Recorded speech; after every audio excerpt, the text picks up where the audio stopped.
मेरे YouTube channel math solution में आपका स्वागत है। यदि आपने अभी तक चैनल को सब्सक्राइब नहीं किया है तो प्लीज़ चैनल को सब्सक्राइब कर बेल आइकन का बटन जरूर प्रेस कर लें, जिससे कि गणित के किसी भी प्रश्न पर बनने वाली वीडियो अपलोड होते ही नोटिफिकेशन के द्वारा आप तक शीघ्र पहुंच जाए। अब प्रश्न संख्या 5 है, निम्नलिखित समीकरणों को सामान्य कथनों के रूप में लिखिए। समीकरणें दी हैं और हमने उन समीकरणों से कथन निकालने हैं कि मतलब हम उसको अपनी सामान्य भाषा में, हिंदी भाषा में क्या कह सकते हैं, क्या लिख सकते हैं। जैसे पहला है p धन 4 बराबर 15 है, तो क्या लिख सकते हैं आप? p और 4 का योगफल 15 है। p और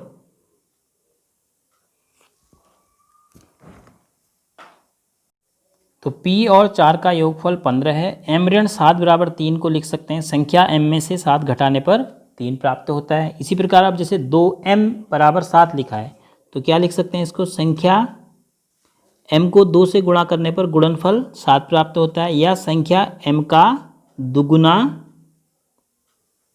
7 है। m बटे 5 बराबर 3, तो संख्या m में 5 का भाग देने पर भागफल 3 प्राप्त होता है। तो संख्या m में 5 का भाग देने पर भागफल कितना प्राप्त होता है? 3 प्राप्त होता है। और इसी प्रकार 3m बटे 5 बराबर 6 लिखा है, तो 3m बटे 5 का मतलब संख्या m के 3 गुने में, m का 3 गुने में 5 का भाग दिया तो 6 प्राप्त हो रहा है। तो लिखेंगे संख्या m के तिगुने में 5 का भाग देने पर 6 प्राप्त होता है।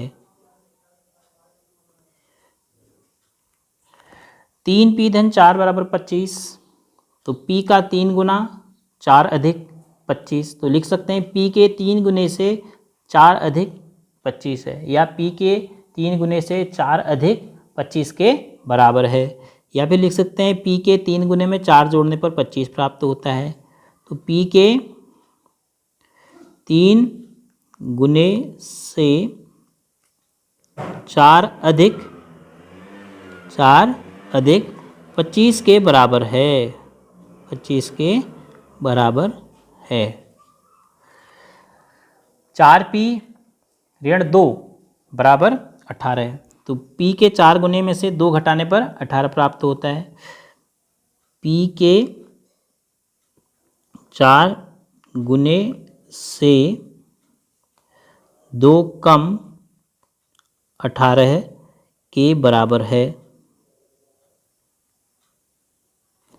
और अंतिम है p बट्टे 2 धन 2, p बट्टे 2 यानी p के आधे से 2 अधिक 8 के बराबर है। p बट्टे 2 का मतलब p का आधा, तो p के आधे में 2 जोड़ने पर 8 प्राप्त होता है।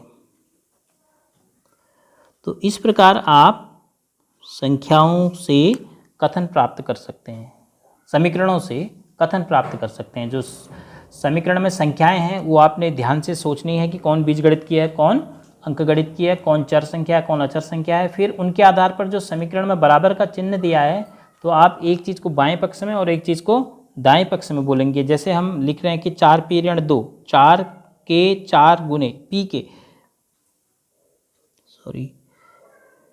के 4 गुने से 2 कम, तो क्या लिख रहे हैं? p के 4 गुने से 2 कम 18 के बराबर है। अब जैसे p बट्टे 2 धन 2 बराबर 8 लिखा है, तो बाएं पक्ष में p बट्टे 2 धन 2 है, p के आधे में 2 जोड़ने पर बराबर 8 प्राप्त होता है। तो बाएं पक्ष और दाएं पक्ष की संख्याओं का क्या मेल है, उनका क्या संबंध है, उसको हमने एक बार बोलना है। फिर दाएं पक्ष में तो हमें सब जगह संख्याएं मिली हैं। तो इस प्रकार आप समीकरणों से कथन प्राप्त कर सकते हैं।